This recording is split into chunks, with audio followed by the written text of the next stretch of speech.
साथियों, नमस्कार।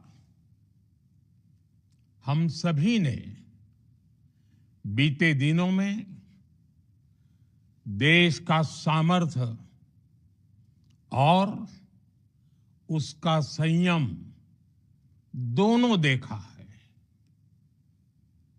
मैं सबसे पहले भारत की पराक्रमी सेनाओं को, सशस्त्र बलों को, हमारी खुफिया एजेंसियों को, हमारे वैज्ञानिकों को, हर भारतवासी की तरफ से सैल्यूट करता हूं। हमारे वीर सैनिकों ने ऑपरेशन सिंदूर के लक्ष्यों की प्राप्ति के लिए असीम शौर्य का प्रदर्शन किया। मैं उनकी वीरता को, उनके साहस को, उनके पराक्रम को आज समर्पित करता हूं। हमारे देश की हर माता को, देश की हर बहन को और देश की हर बेटी को ये पराक्रम समर्पित करता हूं। साथियों, 22 अप्रैल को पहलगाम में आतंकवादियों ने जो बर्बरता दिखाई थी, उसने देश और दुनिया को झकझोर दिया था। छुट्टियां मना रहे निर्दोष मासूम नागरिकों को धर्म पूछकर उनके परिवार के सामने, उनके बच्चों के सामने बेरहमी से मार डालना, यह आतंक का बहुत विभत्स चेहरा था, क्रूरता थी। ये देश के सद्भाव को तोड़ने की घिनौनी कोशिश भी थी। मेरे लिए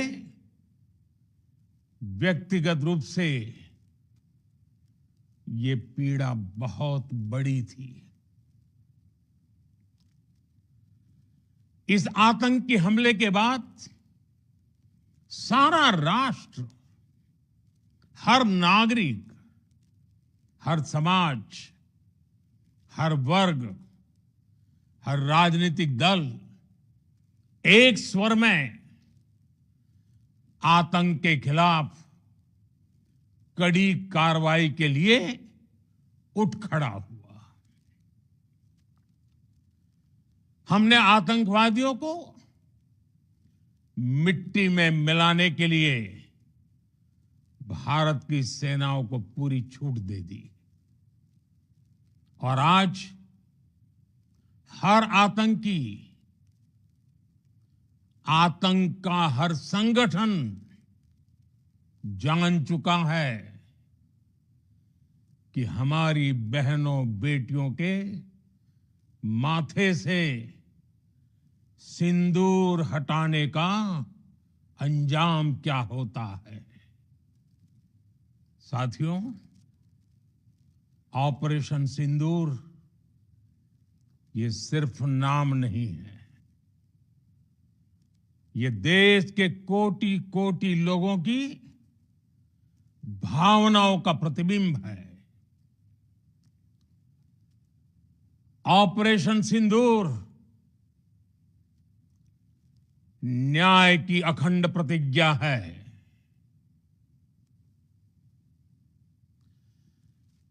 6 मई की देर रात, 7 मई की सुबह पूरी दुनिया ने इस प्रतिज्ञा को परिणाम में बदलते देखा है। भारत की सेनाओं ने पाकिस्तान में आतंक के ठिकानों पर, उनके ट्रेनिंग सेंटर्स पर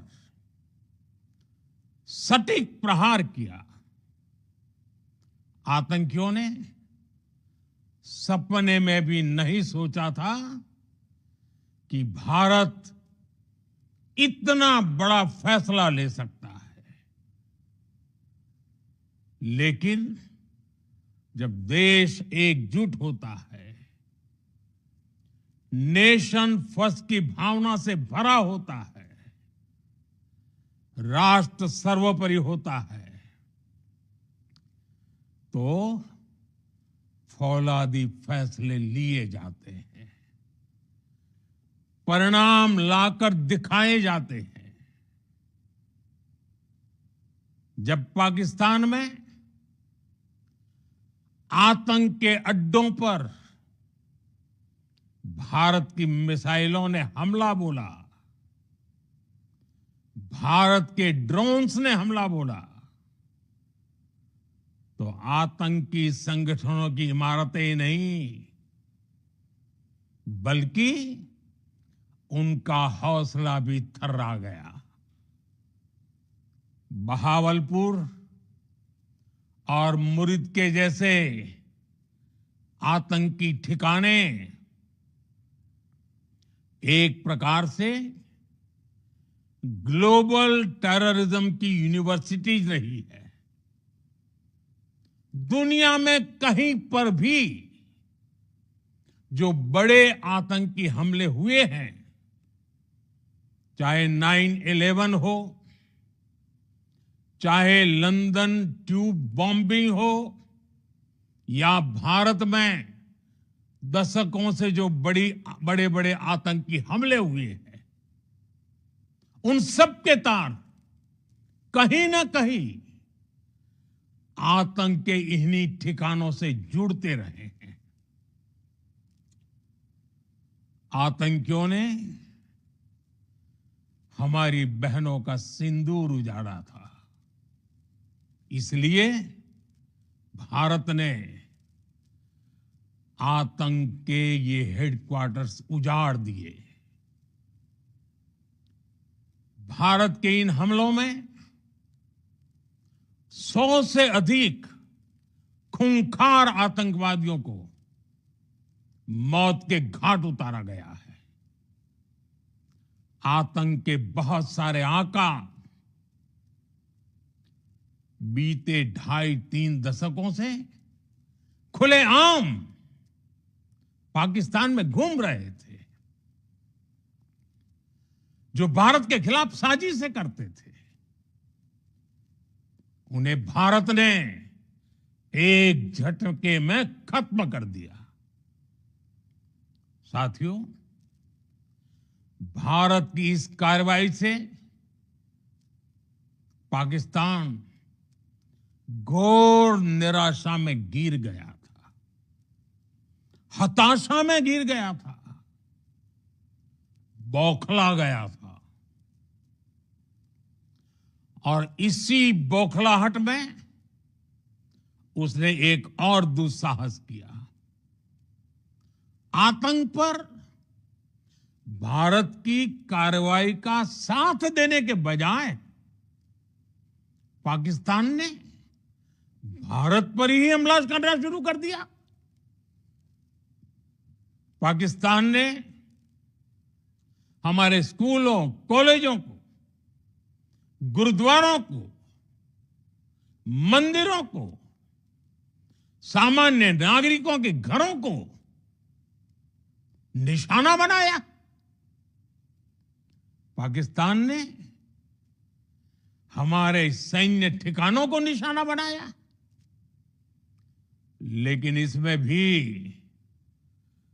पाकिस्तान खुद बेनकाब हो गया। दुनिया ने देखा कि कैसे पाकिस्तान के ड्रोन्स, पाकिस्तान की मिसाइलें भारत के सामने तिनके की तरफ बिखर गई। भारत के सशक्त एयर डिफेंस सिस्टम ने उन्हें आसमान में ही नष्ट कर दिया। पाकिस्तान की तैयारी सीमा पर वार की थी, लेकिन भारत ने पाकिस्तान के सीने पर वार कर दिया। भारत के ड्रोन्स, भारत की मिसाइलों ने सटीकता के साथ हमला किया। पाकिस्तानी वायुसेना के उन एयरबेस को नुकसान पहुंचाया, जिस पर पाकिस्तान को बहुत घमंड था। भारत ने पहले 3 दिनों में ही पाकिस्तान को इतना तबाह कर दिया जिसका उसे अंदाजा भी नहीं था। इसलिए भारत की आक्रामक कार्रवाई के बाद पाकिस्तान बचने के रास्ते खोजने लगा। पाकिस्तान दुनिया भर में तनाव कम करने के लिए गुहार लगा रहा था, और बुरी तरह पीटने के बाद इसी मजबूरी में 10 मई की दोपहर को पाकिस्तानी सेना ने हमारे डीजीएमओ को संपर्क किया। तब तक हम आतंकवाद के इंफ्रास्ट्रक्चर को बड़े पैमाने पर तबाह कर चुके थे। आतंकियों को मौत के घाट उतार दिया गया था। पाकिस्तान के सीने में बसाए गए आतंक के अड्डों को हमने खंडहर बना दिया था। इसलिए जब पाकिस्तान की तरफ से गुहार लगाई गई, पाकिस्तान की तरफ से जब ये कहा गया कि उसकी ओर से आगे कोई आतंकी गतिविधि और सैन्य दुस्साहस नहीं दिखाया जाएगा, तो भारत ने भी उस पर विचार किया। और मैं फिर दोहरा रहा हूं, हमने पाकिस्तान के आतंकी और सैन्य ठिकानों पर अपनी जवाबी कार्रवाई को अभी सिर्फ स्थगित किया है। आने वाले दिनों में हम पाकिस्तान के हर कदम को इस कसौटी पर मापेंगे कि वो क्या रवैया अपनाता है। साथियों, भारत की तीनों सेनाएं, हमारी एयरफोर्स, हमारी आर्मी और हमारी नेवी, हमारी border security force BSF, Bharat के अर्धसैनिक बल लगातार अलर्ट पर है।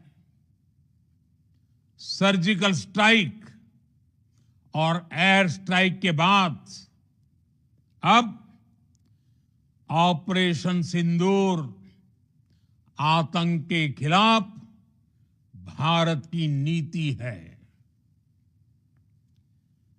ऑपरेशन सिंदूर ने आतंक के खिलाफ लड़ाई में एक नई लकीर खींच दी है, एक नया पैमाना, न्यू नॉर्मल तय कर दिया है। पहला, भारत पर आतंकी हमला हुआ तो मुंह तोड़ जवाब दिया जाएगा। हम अपने तरीके से, अपनी शर्तों पर जवाब देकर रहेंगे। हर उस जगह जाकर कठोर कार्रवाई करेंगे जहां से आतंक की जड़ें निकलती हैं। दूसरा, कोई भी न्यूक्लियर ब्लैकमेल भारत नहीं सहेगा। न्यूक्लियर ब्लैकमेल की आड़ में पनप रहे आतंकी ठिकानों पर भारत सटीक और निर्णायक प्रहार करेगा। तीसरा, हम आतंक की सरपरस्त सरकार और आतंक के आकाओं को अलग अलग नहीं देखेंगे। ऑपरेशन सिंदूर के दौरान दुनिया ने पाकिस्तान का वो घिनौना सच फिर देखा है, जब मारे गए आतंकियों को विदाई देने पाकिस्तानी सेना के बड़े बड़े अफसर उमड़ पड़े। स्टेट स्पॉन्सर्ड टेररिज्म का यह बहुत बड़ा सबूत है। हम भारत और अपने नागरिकों को किसी भी खतरे से बचाने के लिए लगातार निर्णायक कदम उठाते रहेंगे। साथियों, युद्ध के मैदान पर हमने हर बार पाकिस्तान को धूल चटाई है और इस बार ऑपरेशन सिंदूर ने नया आयाम जोड़ा है।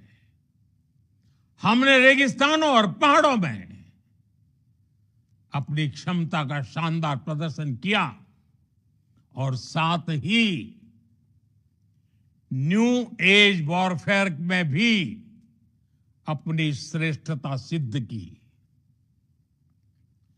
इस ऑपरेशन के दौरान हमारे मेड इन इंडिया हथियारों की प्रामाणिकता सिद्ध हुई।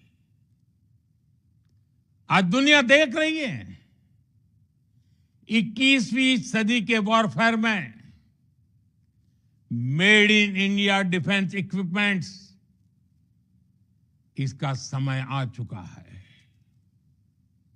साथियों, हर प्रकार के आतंकवाद के खिलाफ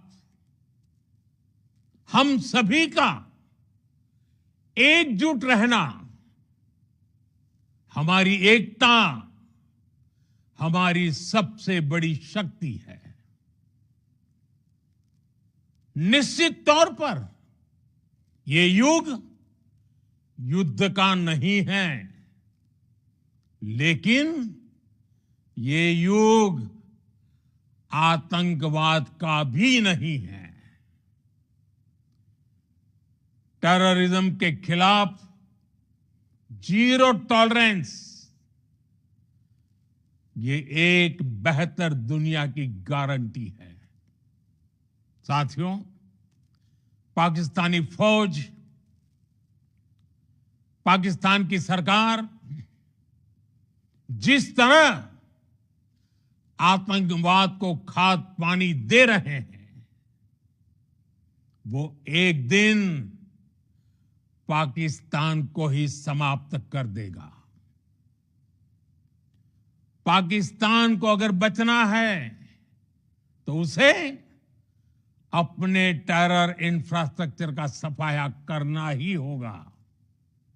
इसके अलावा शांति का कोई रास्ता नहीं है। भारत का मत एकदम स्पष्ट है। टेरर और टॉक एक साथ नहीं हो सकते। टेरर और ट्रेड एक साथ नहीं चल सकते और पानी और खून भी एक साथ नहीं बह सकता। मैं आज विश्व समुदाय को भी कहूंगा, हमारी घोषित नीति रही है अगर पाकिस्तान से बात होगी तो टेररिज्म पर ही होगी। अगर पाकिस्तान से बात होगी तो पाक ऑक्युपाइड कश्मीर पीओके उस पर ही होगी।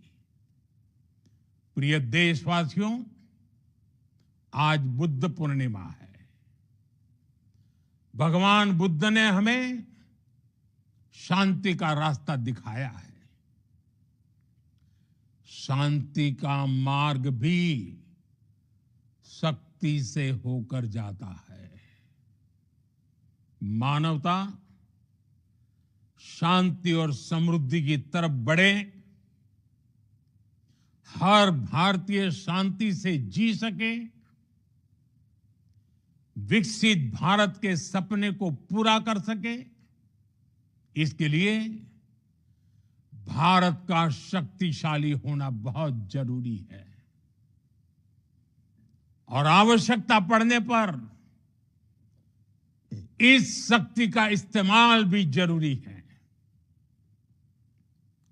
और पिछले कुछ दिनों में भारत ने यही किया है।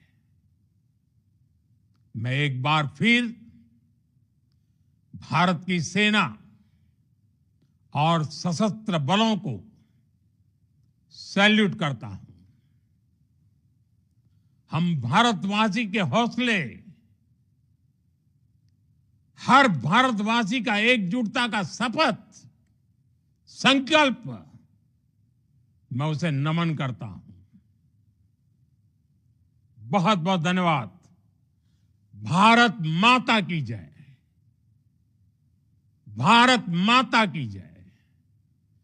भारत माता की जय।